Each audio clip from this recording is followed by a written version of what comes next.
¿Qué tal, queridos sapiens de Internet? Están escuchando Palabra, el podcast en el que, sin ignorante, pero curioso, intentará descifrar aquello con lo que construimos nuestra realidad. Y en este primer episodio, o mejor dicho, en esta primera temporada, quiero hablarles sobre un libro, o mejor dicho, el libro que más impacto ha tenido en la historia humana, no solamente porque es el libro más vendido de la historia, ya que en proporción a ello no es tan leído, se ha convertido como una especie de amuleto que puedes encontrar en prácticamente todas partes. El libro que tu mamá, tu abuelita, tu tía te piden que leas, pero que ni ellas mismas conocen realmente. Así es, les estoy hablando sobre la Biblia. Y antes de comenzar, me es imperativo hacer una especie de advertencia, de disculpa, no sé cómo llamarlo, pero les voy a explicar de qué va este podcast. A continuación voy a leer una parte de este libro y se las voy a contar en mis propias palabras. ¿Las palabras de quién?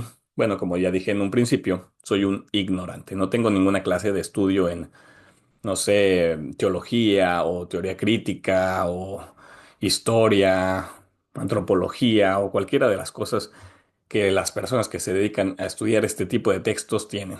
Yo solamente soy un curioso y un ignorante. Así que si llego a decir algo que ofenda sus creencias religiosas, mm, tómenlo de quien viene, una persona que no sabe. Si hago esto con solamente fines de entretenimiento y, ¿por qué no?, divulgación para esparcimiento. Entonces, no se tomen las cosas tan a pecho. Yo solamente soy una persona común y corriente, más corriente que común, ya verán a continuación. Y porque al parecer la gente común no lee la Biblia, pero me parece muy interesante que tenga tantas cosas que seguimos haciendo y ni siquiera nos damos cuenta, no las conocemos. Así que, habiendo dicho eso, les pido una disculpa. Me pueden mentar la madre por eh, en los comentarios. No tengo ningún problema con eso. Así que comencemos. Muy bien, antes que nada, la Biblia literalmente quiere decir los libros. Son un montón de libros, está dividido el Viejo Testamento, el Nuevo Testamento. El Viejo Testamento tiene muchos más libros. eh, y esta división fue tan fuerte que incluso partió el tiempo. Bien, entonces el primer libro del Viejo Testamento, que es con el que voy a empezar, es el Génesis. Y la palabra Génesis también literalmente quiere decir origen o nacimiento. ¿De qué? Bueno, como toda mitología explica de dónde venimos, qué carajos hacemos aquí, cómo nació el mundo. Como en la mitología griega sabemos que ellos pensaban que primero existía el caos, que dio a luz a Gea, que Gea es la tierra, y así sucesivamente fueron teniendo hijos entre estos titanes dioses después. Así, de la misma manera, aquí nos muestra como la mitología, es decir, en ese tiempo se tenían que explicar a ellos mismos qué chingados estamos haciendo aquí. Entonces, en las primeras páginas es un libro muy conocido, sobre todo las primeras partes, en el que Dios crea el mundo en 7 días. Bien, así que vamos a irnos un poquito rápido en ese aspecto. Primero aparece nuestro personaje principal, Dios. Es un ser que nos pinta que siempre ha estado ahí, incluso antes de que existiera el tiempo. No había nada, estaba completamente aburrido, me imagino, y un día se le ocurrió abrir la boca y dijo, hágase la luz. Y se hizo la luz. El primer día, él vio que hizo la luz, dijo, esta madre me quedó bien chida. Pasó el primer día, separó la luz de la oscuridad, a uno le llamó día y al otro le llamó noche, y al siguiente día dijo, esto de crear se me da bien, así que voy a seguir creando. El siguiente día separó las aguas del cielo de las aguas de la tierra, por más raro que parezca esto, básicamente hizo las nubes y los mares. Aunque en un principio decía que él estaba volando encima de las aguas cuando no había nada, pero vamos a dejar el beneficio de la duda. Después de eso, el tercer día, lo que hizo fue separar el agua de la tierra. Y en la tierra creó plantas que dieron frutos con semillas y así sucesivamente. Hizo todas las plantas. Para el cuarto día, crea los astros y las estrellas. Aquí parece que hay una discrepancia, ya que en el primer día hizo la luz y hasta el cuarto hizo las estrellas, que sabemos que el sol es una estrella, entonces queda esa luz. No lo sabemos. Recuerden que en este tiempo se creía que la Tierra era el centro del universo, entonces no vamos a meternos en muchos tecnicismos. Simplemente el cuarto día creó las estrellas y los astros. El quinto día crea a todos los peces y las aves, las bendice y les dice que se multipliquen. Para el sexto día crea a todos los animales terrestres, animales salvajes, animales domésticos y animales pequeños que corren por el suelo. Así lo menciona. Y crea al hombre y a la mujer. Y el séptimo día descansa. Muy bien, ¿de qué carajos nos está hablando? No sé si se dieron cuenta, pero no creó a los dinosaurios. Se los saltó. Este libro no nos habla de la creación del universo. Nos habla del origen de la historia de este relato. Es decir, antes de la historia era la prehistoria, cuando no teníamos nada escrito. No habían dejado ningún registro de lo que sabemos de la prehistoria. Son solamente pues, los artículos que podemos encontrar que datan de antes de que existiera la escritura, algunas pinturas rupestres que nos pueden explicar un poco cómo era el comportamiento de las personas de ese entonces. Pero aquí nos está hablando de cuando, por decir algo, comenzó esta civilización en la que ya dejaban un rastro escrito y esta era la creencia de este pueblo. Bien, aquí aparece algo muy curioso que son los 7 días de la semana. Desde entonces podemos ver que aquí lo que se creó en realidad es la semana laboral. No se creó el mundo, sino que se creó la estructura de la semana laboral. Ya veremos más adelante cómo conecta eso con todo toda esta línea del tiempo. Bien, ¿qué pasa después de esto? Regresa un poquito y nos habla un poco del sexto día, cuando creó al hombre y la mujer. Entonces estaba este ser supremo, superpoderoso, que puede crear cualquier cosa y piensa en hacer al hombre. Así que toma barro, se pone a hacer su crafty y hace una figurita que dice que la hace a su imagen y semejanza. Es decir, nosotros nos parecemos a Dios, según esta mitología. Entonces, este ser creador sopla aliento de vida por su nariz y este hombre de barro cobra vida. No era un golem, era una persona, pero si ustedes han visto el barro, bueno, al parecer el primer hombre llamado Adán era prieto. Así es, no coincide con ninguna de las pinturas que yo conozco sobre el paraíso, porque pues, Adán era hecho de barro, entonces no creo que haya sido un ario de ojos azules, solamente una observación. Después de esto, eh, la primera tarea que le da a este primer hombre es que le ponga nombre a todos los animales que existen. Una tarea gigantesca y lo tiene que hacer en un solo día. Entonces, este compa se saca nombres del culo porque se pone a nombrar a cada uno de los animales. Después de que le das toda esa tarea, el hombre hace algo extraño. ¿Por qué digo esto? Porque después algo debió haber hecho este supuesto Adán, porque Dios dijo, no es bueno que el hombre esté solo, debo de darle una ayuda ideal. ¿Qué estaba haciendo este Adán?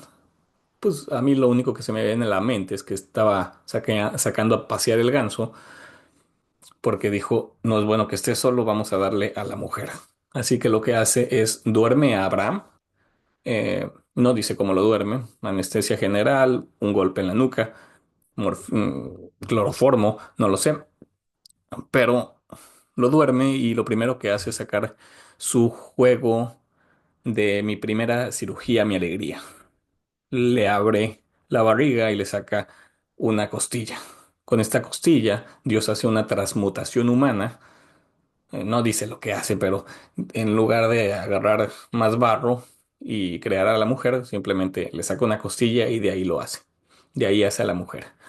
Entonces cuando Adán despierta, ve a la mujer y lo primero que hace es la llamaré mujer. Yo creo que ya tenía estos recuerdos de Vietnam en la que estaba nombrando desde que nació a los animales. Entonces lo primero que hace es nombrar a esta persona y la llaman Eva. Eva se convierte en la compañera de Adán y a ellos los coloca en el lugar que le llama el paraíso terrenal o el jardín del Edén. Este lugar, la Biblia nos dice en el mapa dónde se encontraba. Habla de que hay un río que se separa en cuatro, que vienen siendo el río Pisón, el río Gijón, Tigris y Éufrates. Y curiosamente dice que por donde estaba el río Pisón había mucho oro, especialmente puro, y piedras de ónice y otras cosas.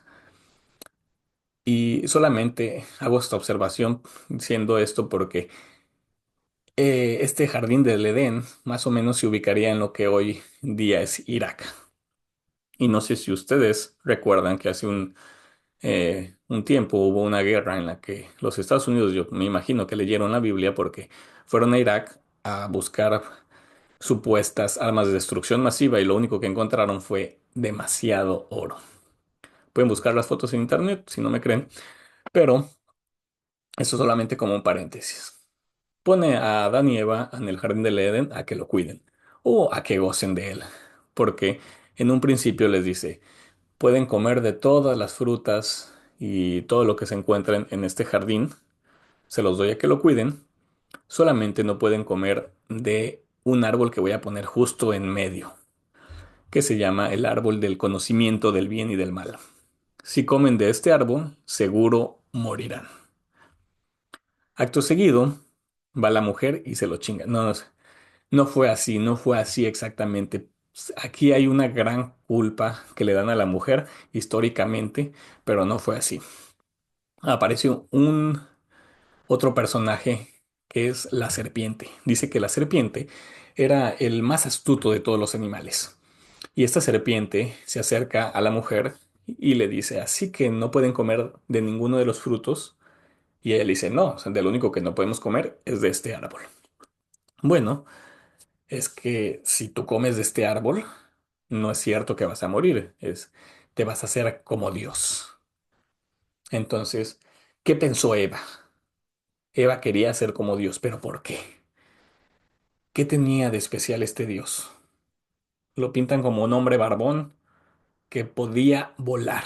Yo es lo que creo. Eva quería volar así como Dios, porque nos dice que Dios iba y venía del cielo. Entonces, yo creo que no creo que Eva hubiera dicho quiero tener barba. No sabemos cómo era Dios, solo sabemos que se parecía a nosotros. Estamos hechos a su imagen y semejanza según esta mitología. Entonces, Eva toma la manzana. Bueno, no, no dice que es una manzana en realidad. Históricamente lo vemos como una manzana, por eso vino a mi consciente. Pero toma este fruto, dice que se ve sabroso y jugoso, así que le pega una mordida y luego va con su esposo, así ya serán esposos, y se lo da a que se lo coma. Y en ese momento se dan cuenta que estaban desnudos, completamente desnudos, y les da vergüenza. Justo después de comerse este fruto, se les abren los ojos y ahora tienen conocimiento del bien y del mal. Y saben que estar desnudos está mal. No es cierto, o sea, qué chingados, ¿por qué estar desnudo está mal? Pero bueno, después lo que hacen fue agarrar un montón de hojas y se cubrieron sus cuerpecitos, se hicieron su bikinito y, no sé, unos shorts y se fueron a esconder, porque llega Dios volando. Aterriza y empieza a caminar. Y empieza a buscar a Adán y le pregunta, Adán, ¿dónde estás? Adán le dice, estoy aquí escondido. Es que me dio vergüenza que me vieras porque estoy desnudo. A lo que Dios le dice, ¿quién te dijo que estás desnudo? ¿Acaso es que comiste del árbol del bien y del mal? Aquí todavía no nos dicen que Dios lo sabe todo y es omnipresente y omnisciente. Entonces, solamente Dios hace como estas averiguaciones de mamá que ya saben que en realidad ya sabe que lo que hiciste, pero de todos modos te pregunta a ver qué dices. Entonces lo que hace Adán es algo admirable, algo que cualquier niño hubiera hecho. Le dice, no fue mi culpa, fue ella. Entonces empiezan a echar culpas. Después Eva le dice, no fue mi culpa, fue la serpiente. Y Dios dice, seas mamona, dice, la serpiente no habla. Entonces, entonces Dios dice, bueno, voy a repartir chingadas a sus parejos, así que pa, a la serpiente le pone, no los agarra a golpes. Disculpen si pueden malinterpretar eso. No, lo que hace fue darle un castigo a cada uno de los tres. A la serpiente le dice que se va a arrastrar el resto de su vida, lo cual es muy extraño porque la serpiente ya se arrastraba.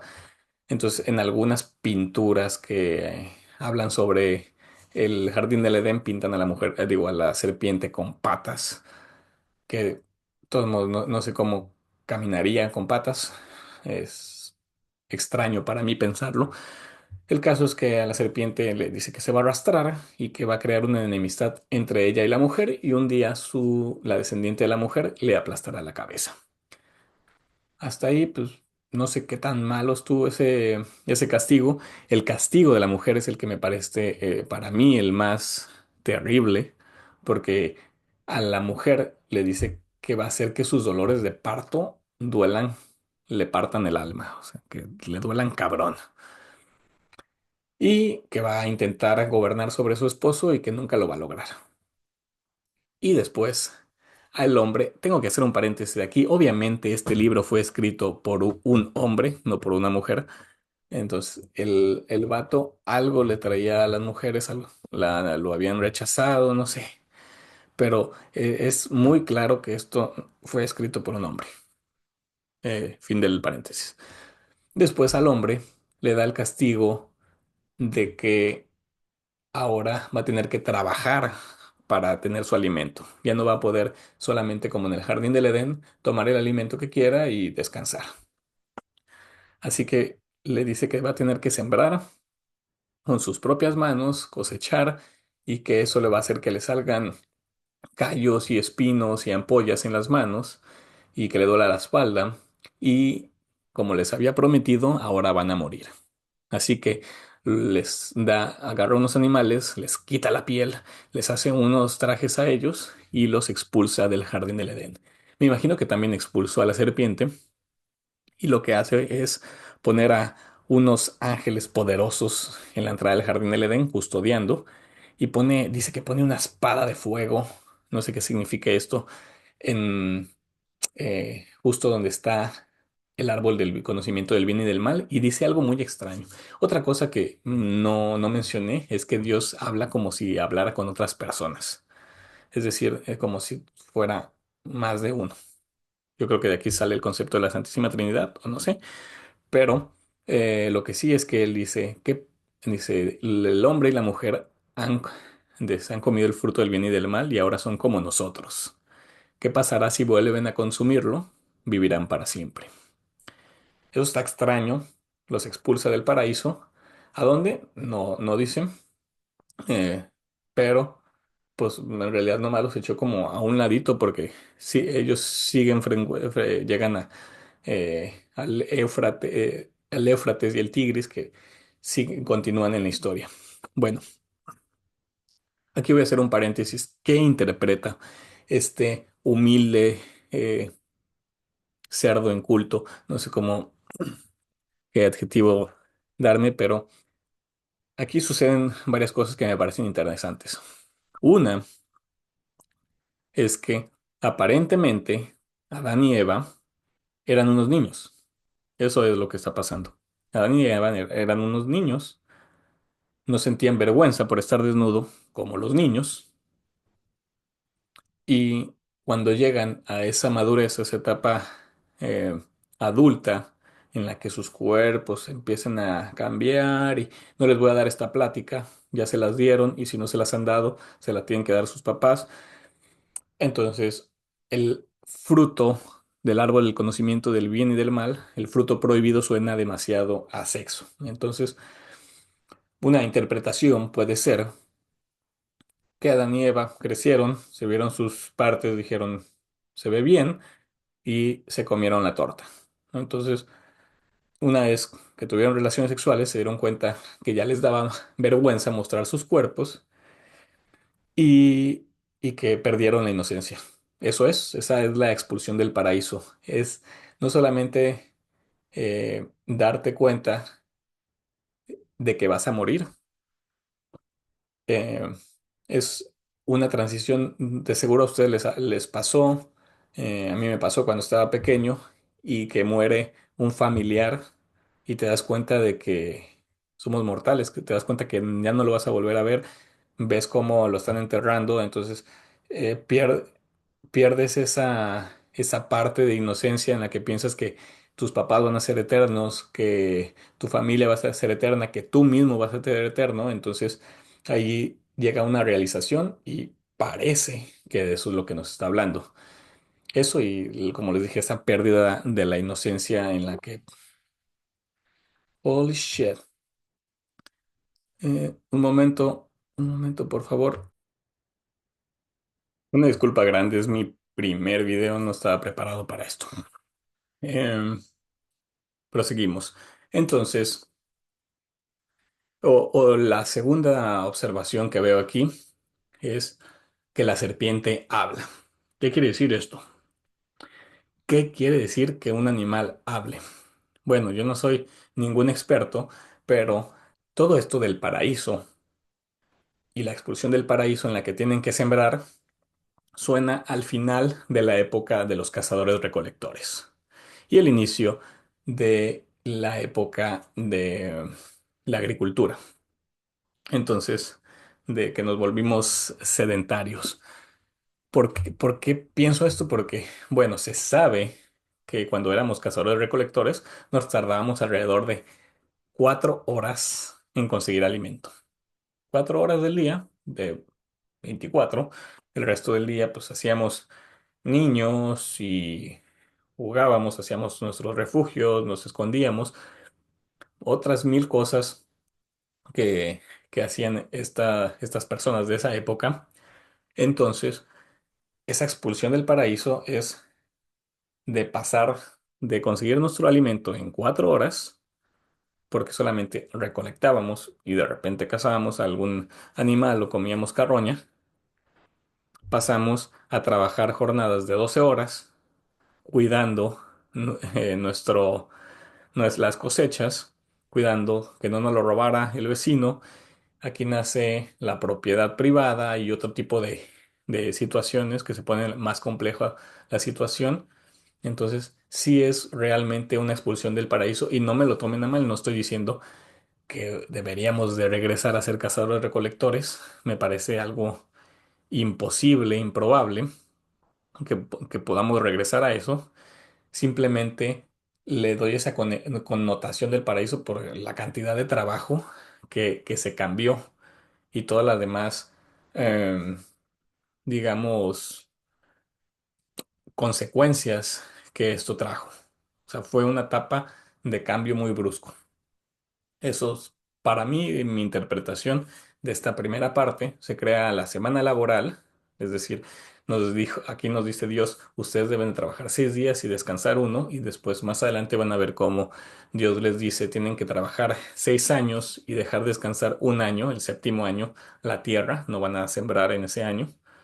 Entonces, de aquí este número 7 se ve muy, muy marcado en los días de la semana, en los años de cultivo y en muchísimas cosas más. Ya verán que en la ley que se escribe, que supuestamente no la da Dios, y digo supuestamente porque en mi punto de vista, ustedes pueden creer lo que quieran, pareciera que, bueno, este es mi punto de vista, si lo pueden respetar o no, que el hombre o el Homo sapiens, al darse cuenta que no sabe nada, tiene que encontrar respuestas. A alguien se le ocurre toda esta historia, crean a un dios y ese dios los crea a ellos.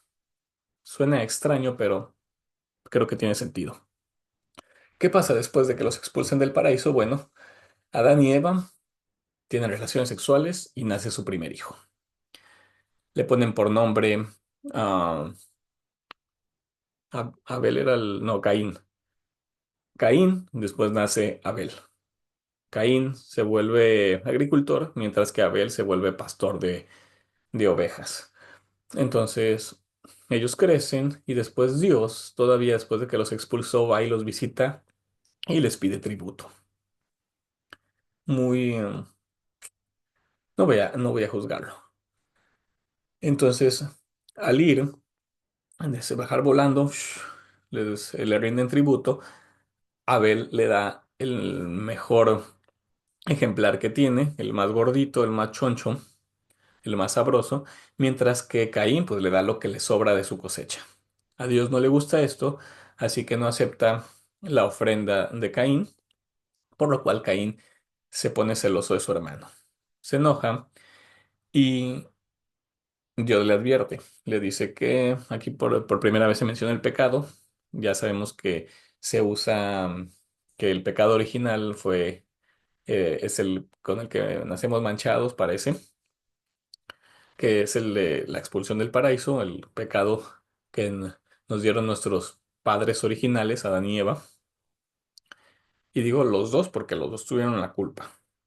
O eso es lo que debería de suponerse, ¿no? No solamente fue Eva.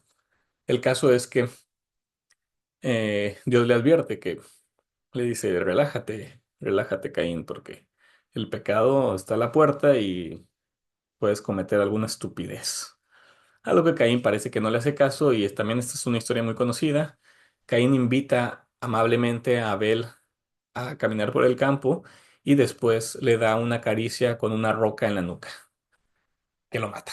Entonces Caín mata a su hermano eh, y regresa. Después Dios baja y le aplica la misma del paraíso. Le dice, Caín, ¿dónde está tu carnal? Y Caín le dice, no sé, yo no soy su niñera. Pero como Dios ya sabía, eh, aquí Caín aparte miente, ¿no? Porque Adán sí por lo menos le echó la culpa a Eva. Bueno, el caso es que Dios le dice que él ya sabe lo que hizo, así que la sangre de Abel le está pidiendo justicia, así que lo va a castigar.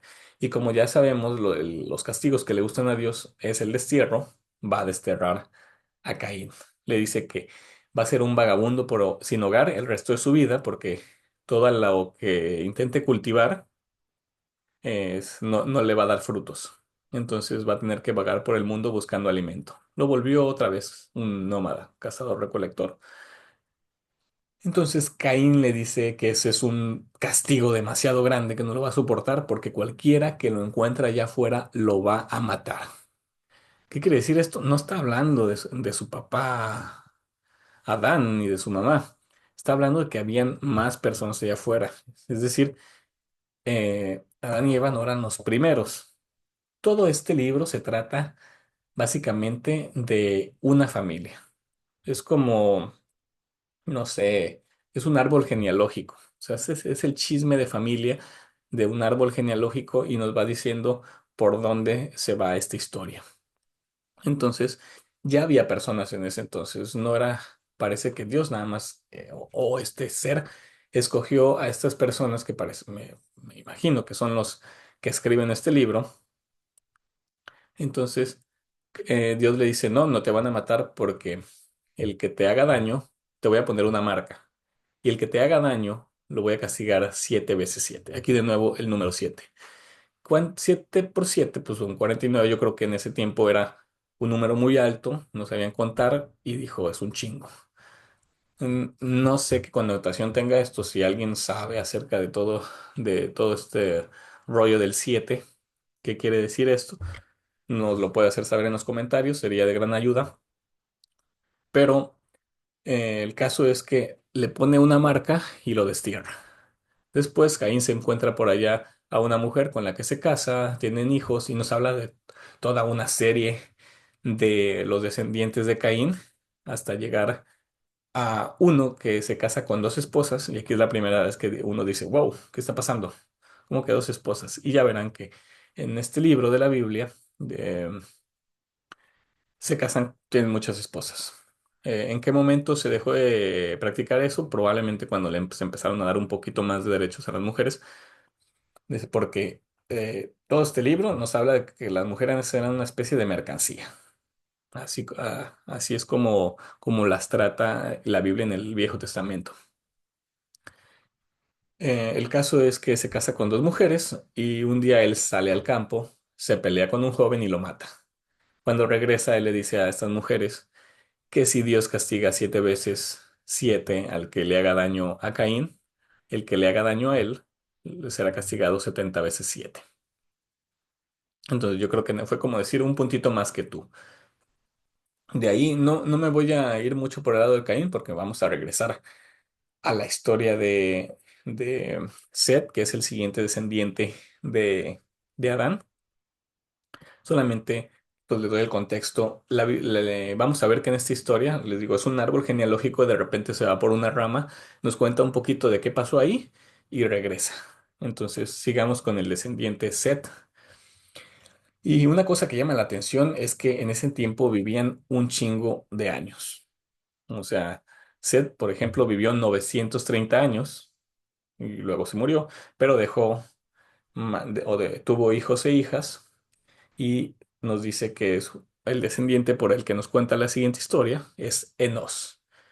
Aquí nos vamos a ir un poquito rápido, les voy a decir los nombres y cuánto vivieron. Enos vivió 912 años. Enos tuvo a Cainán, que vivió 910 años. Luego, Cainán tuvo a Malalel, que Malalel como que le entraba mucho al vicio, porque él vivió 892 años, vivió menos. Él tuvo a Jared. Jared vivió 962 años. Jared tuvo a Enoc, que vivió 365 años y no murió. Hay un libro, el libro de Enoch, que no es canon de la Biblia, que nos habla de unas cosas medias extrañas, en la que habla que los ángeles o los hijos de Dios, de hecho en la Biblia sí habla de que los hijos de Dios habían tenido relaciones sexuales con las mujeres. Y aquí esto suena extraño, pero dices, los hijos de Dios pues son el ser humano, ¿no? El hombre, pero pareciera, por este contexto del libro de Enoch, que se refería a los ángeles. Y de ahí nacen los gigantes. Que después, les digo, este libro de Enoch no es canon. No voy a hablar de él, pero eh, en la Biblia sí habla de los descendientes de los gigantes. Es decir, como que nomás lo sacaron, dijeron, no, ese no, suena muy raro, no nos van a creer. Entonces, Enoch vivió 365 años, pero no murió. Lo que pasó es que Enoch era súper mayate de Dios, se la pasaba bien a toda madre, eran camotes, pisteaban juntos, no sé, eran súper amigos, bien cuates. Entonces Dios dice, este güey no quiero que se muera, así que lo abdujo. Y digo abducir porque pues suena a eso, porque se lo llevó al cielo. De repente llegó con su platillo volador.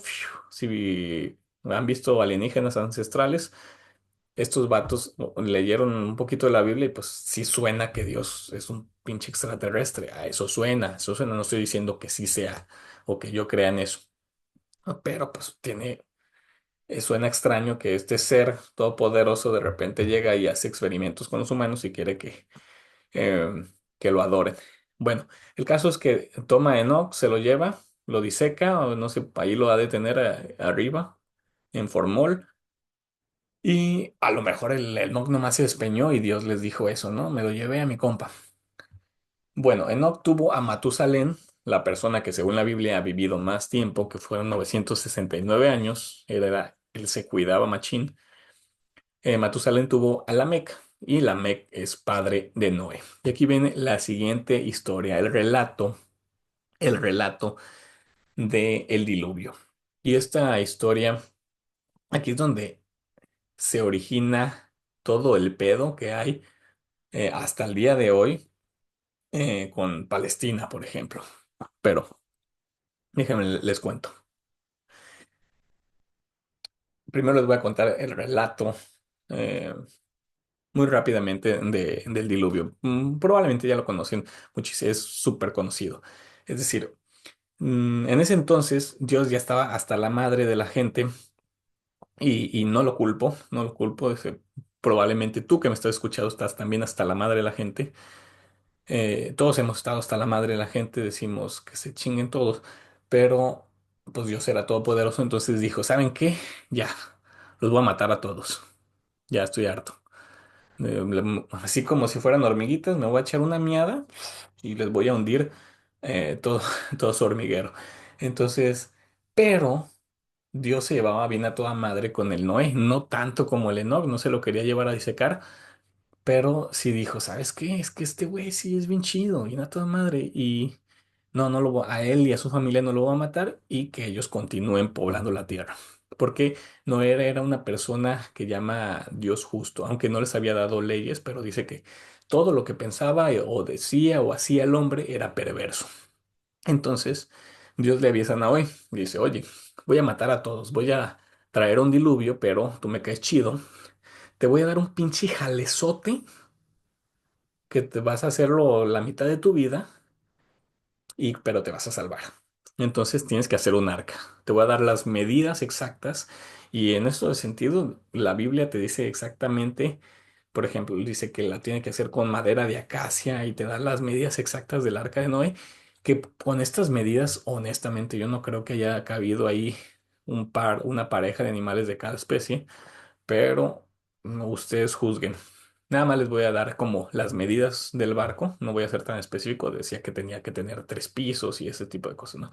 Mira, la eslora, que viene siendo el largo del barco, desde la parte de próxima, la parte de adelante hasta atrás, venía siendo de 300 codos. Traducido a, a metros, son 137,2 metros, que sí, es algo extenso, ¿no? La manga, que viene siendo el ancho, son 50 codos, que viene siendo en metros 22,8 o 22,86 metros. Y el puntal, que es el alto, son 30 codos, que viene siendo 13,72 metros.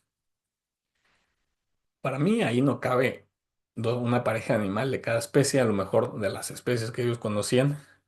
Eh, Dios le dio este jalezote. ¿Y por qué digo jalezote? Porque no dice que nadie le ayudó y porque tampoco dice exactamente cuántos años se tardó, pero se calcula que cuando le dijo Dios a cuando la terminó, no, tenía como 600 años cuando la terminó y se tardó como unos 500 años haciendo esta madre. Le dijo cómo hacer, le dijo que le cubriera con brea, le dio toda una serie de instrucciones y no hizo todo este jalezote. El día que ya iba a ser el diluvio, Dios mandó que fueran las parejas de los animales, aparte le dijo a Noé que subiera suficiente comida para que sobreviviera él y su familia, que Noé subió a su esposa, a sus 3 hijos y a las esposas de sus 3 hijos, y ahí hicieron pinche una especie de Big Brother, pues que estuvieron encerrados. Fue como replicar el COVID. Ah, perdón, nosotros lo replicamos, es al revés. Estoy haciendo. eh, eh, ¿Cómo se llama? Bueno, estoy pensando mal. Lo que hicieron fue estar encerrados ahí porque nos dice la historia que fueron 40 días y 40 noches lloviendo, pero todavía se tardaron como otros 4 o 5 meses en que bajara el agua a que pudieran ellos salir. Dice, según esta historia, que Dios cierra la puerta detrás de ellos y empieza a llover y empieza a salir agua de los ríos subterráneos y todo se inunda. Llega el agua hasta 7 metros por arriba del pico más alto de las montañas, que nosotros pensaríamos es el Everest, Después de esos 40 días, 40 noches, deja de llover, pero como les digo, pasa bastante tiempo antes de que ellos puedan salir del arca.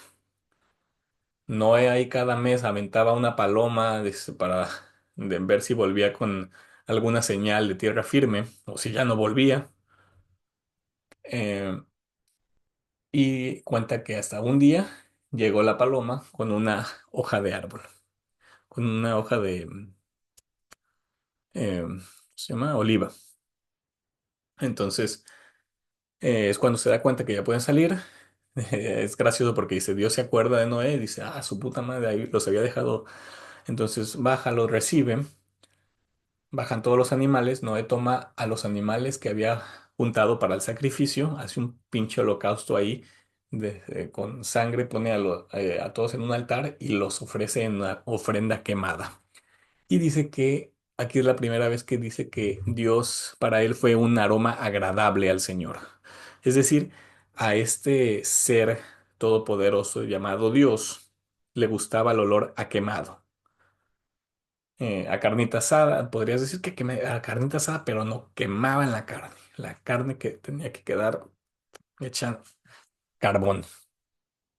Entonces Dios al oler esto se apiada de las personas y le promete a Noé, hace una alianza. Ve el arco iris y le dice, chécate ese arco iris, Noé. Cada vez que yo vea ese arco iris me voy a acordar de que no voy a volver a intentar erradicar a los humanos. Así que le dice, bueno, vayan y multiplíquense, denle duro a eso, porque pues otra vez son los hijos de Noé son tres, con su esposa son seis, más Noé y su esposa, pues eran apenas 8 personas los que quedaban. Y después de eso, aquí viene la historia de donde nace todo el pedo. Bueno, dice que Noé vivió todavía otros 930 años, pero él tenía un viñedo, hacía vino y un día se puso bien cerote, así mal pedo, de esas pedas que te pones que despiertas encuerado, todo vomitado y miado. Así quedó. Se pasó de copas y Cam, que era su hijo menor, fue a visitarlo. Dijo, déjame, paso por aquí con mi jefe. Y cuando se lo encuentra, pues lo ve ahí todo miado y desnudo. Entonces Cam se asusta y va con sus otros dos hermanos, con Sem y Jafet, perdón, y les dice, oigan, mi papá está allá, vayan a ver si no se broncoaspiró, yo me asusté. Entonces ellos van, pero como ya les había dicho cómo estaba el estado en el que estaba, fueron con una cobijita, caminaron hacia atrás, hacia en reversa, y lo taparon para no verle sus miserias. Cuando lo estaban despertando, despierta pues bien mala copa. ¡Ay, qué chingados! ¿Qué pasó? Y le dicen, no, pues el Cam nos dijo que estabas aquí todo miado y... ¿Qué hijo de su puta madre? Y aquí es donde empieza el pedo. Por alguna razón, en lugar de descargar su ira contra Cam, se va contra Canán, es decir, el hijo de Cam, contra su nieto. Y dice, que el Canán, que se vaya a la verga, que, que sea el más bajo de todos los bajos de los servidores. No dice exactamente así, pero como que lo maldice, dice que él va a ser el servidor de ellos dos y de todos. O sea, que él va a ser como lo más bajo de todos. Que spoiler, no pasa así tan rápido, pero de alguna manera lo maldice y bendice a Sem y a Jafet. Después de esto, aquí tengo que hacer unos paréntesis muy grandes, hablando sobre el diluvio y sobre esta historia en específico. ¿Por qué digo que de aquí nace todo el pedo? Bueno, porque después, más adelante, vamos a ver lo que sucede con Abraham, pero Dios hace una promesa con este compa llamado Abraham. Le dice, voy a darte toda esta tierra, todo lo que alcanzas a ver es tuyo. El problema es que todo lo que le prometió Dios a Abraham eran las tierras donde vivían los cananeos, es decir, los descendientes de Canaán, que fueron muy prósperos, se reprodujeron y habitaban en esas tierras. digo que esto es ese pedo porque hasta el día de hoy se siguen peleando esas tierras donde el pueblo de Israel, que no era de ahí, es decir, los descendientes de Abraham, a los que le hizo Dios esta promesa, ah, que llegaron a esas tierras como extranjeros, Dios dijo, aquí se los voy a dar, y después de pinches 5000 años siguen empecinados con que quieren esas pinches tierras. Y no solamente las quieren, o sea, quieren matar a todos los que están ahí, pues de su puta madre. Bueno, por eso les digo que aquí es donde nace el pedo. Este pendejo de Noé fue el que echó como la primera maldición, no sé cómo llamarle, pero de aquí salió todo. Otra cosa importante que se tiene que hacer, una observación sobre esto del diluvio. El diluvio fue real, parece que aparece en otras mitologías y es que vamos a hablar, ahora les tengo que hablar un poquito, dar un poquito de contexto sobre los, puta madre, se me olvidó cómo se llamaban. Este pueblo,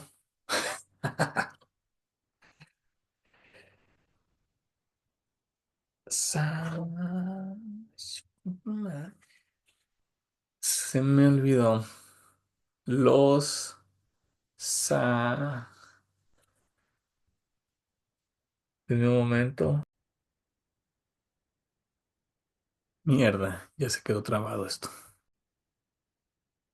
Una disculpa, se me había olvidado. Los sumerios. Tenía que hablar sobre este pueblo de los sumerios porque fueron una civilización que habitaba al sur de lo que viene siendo de toda esta geografía de lo que hoy llamamos el Oriente Medio. Había un pueblo que se le conoce como los sumerios. Ellos no se autodenominaban así. Los otros pueblos así le llamaron, que creo que los sumerios quería decir las personas de cabeza oscura, que todo el mundo allá tenía el cabello negro, entonces no se sabe exactamente por qué les decían así. Lo que sí se sabe es que ellos fueron, pareciera que son los primeros en los que se tiene registro, en los que inventaron el lenguaje. Entonces, esta civilización de alguna manera está muy adelantada en ese aspecto en contraste con otros pueblos que habitaban en esa misma zona. También el pueblo egipcio fue un pueblo que se desarrolló muy rápido porque también estaban cerca, tenían el río Tigris, que era un río tranquilo a comparación de los otros ríos que les mencioné, como el Pisón y el Gisón, que eran ríos donde también había poblaciones alrededor, pero no podían hacer grandes construcciones porque estos ríos, cuando era temporada de lluvias, se inundaba todo alrededor y era muy importante para cualquier civilización tener ese acceso al agua, ¿no? Entonces, estos sumerios tenían una historia y hay algo muy, muy interesante aquí con los sumerios, porque se sabe que en esa época hubo un desastre natural, aparentemente una especie de tsunami, y ellos se vieron desplazados y cambió, como quien dice, la geografía de estos pueblos de vivir en la costa, terminaron viviendo muy arriba. Y ellos tenían una historia en la que, o su mitología decía que ellos eran descendientes de una especie de dios que era mitad pez y mitad hombre. Entonces, esto puede tener mucha relación con la historia del diluvio. Y otra cosa importante que hay que recalcar es que este libro del Génesis no fue escrito como se piensa, o sea, nos está hablando de hace aproximadamente 5000 años. Es lo que nos está contando esta historia. Pero el libro del Génesis no fue escrito en ese entonces, fue escrito hasta muchísimo después. De hecho, fue cuando los babilonios, no sé si no lo dije bien, invadieron Jerusalén y se llevaron a, a toda la gente de alta categoría a Babilonia. Entonces, fue entonces cuando que empieza a escribir el Génesis. Es hasta ese momento, y por eso es muy influenciado el hecho de que Babilonia era de las pocas civilizaciones que no eran politeístas. Tenían un dios, era una religión monoteísta, tenían, es decir, creían en un solo dios, y se cree que este Génesis que fue escrito en esa ciudad, pues tomó estas características de este dios. Y además, por ejemplo, la historia de la Torre de Babel, que es la que sigue a continuación la, en la línea del tiempo del Génesis, los babilonios tenían una torre de aproximadamente 60, creo que la llegaron a crecer hasta los 90 metros, que pues era una cosa impresionante para ese entonces. Se dice que de ahí, o se cree que de ahí salió la historia de la Torre de Babel, que se escribe en el Génesis. Entonces, mm, con esto lo que quiero decir es que mucho de esto fue influenciado por otras culturas. Es decir, esta historia del diluvio no es única de la Biblia, aparece en otras culturas, como, como ya dije en los sumerios, o también aparecen en la canción de, ¿cómo se llama este compa? Bueno, lo voy a dejar así, no recuerdo de nuevo su nombre. Mm, Eso es lo que pasa cuando haces apuntes incompletos. Una disculpa muy grande. Pero vamos a continuar con la historia. Ya expliqué cómo fue esto del diluvio, cómo fue que Noé comenzó esta especie de maldición contra los pobres cananeos, que los cananeos en realidad no eran como un pueblo, era como todas esas personas de esa región, de la región de Canaán. Eh, y después aquí Dios dijo, ¿saben qué? Ya no van a vivir tanto tiempo. Ya estoy harto de que vivan tanto tiempo, van a vivir máximo 120 años, que spoiler, no, no pasó exactamente así, solo con algunos. Les voy a contar aquí rápidamente otra sucesión de nombres hasta llegar a Abraham. Después Noé y sus hijos, Noé fue el último que vivió 930 años, después su hijo Sem tuvo a Axfarsán, luego Axfarfán tuvo a Sala, Sala tuvo a Eber tuvo a Pelec, Pelec tuvo a Reu tuvo a Serú tuvo a Nacor, Nacor tuvo a Taré, y Taré tuvo a Abraham, Nacor y a Harán. Y Harán fue padre de Lot. Todo esto les va a pasar. Parecen muchos nombres, no se preocupen, no se enreden. Parece historia contada por una abuelita, ya saben, de estas que te dice, y fulanito que vendía pollo, se casó con su tanita y tuvieron a fulanito que vendía carne y así se va, ¿no? Pero no se claven en estos nombres, nos vamos a enfocar nada más en Abraham, pero antes de eso les voy a contar la bonita historia de la Torre de Babel y con eso vamos a cerrar este episodio. Voy a intentar dividir el libro del Génesis en solamente 3 episodios, quizás 4, espero que sean 3, pero vamos a ello. La Torre de Babel. ¿Qué sucede? Dice que en ese entonces todas las personas que habitaban el mundo hablaban el mismo idioma, entonces se podían comunicar entre ellos.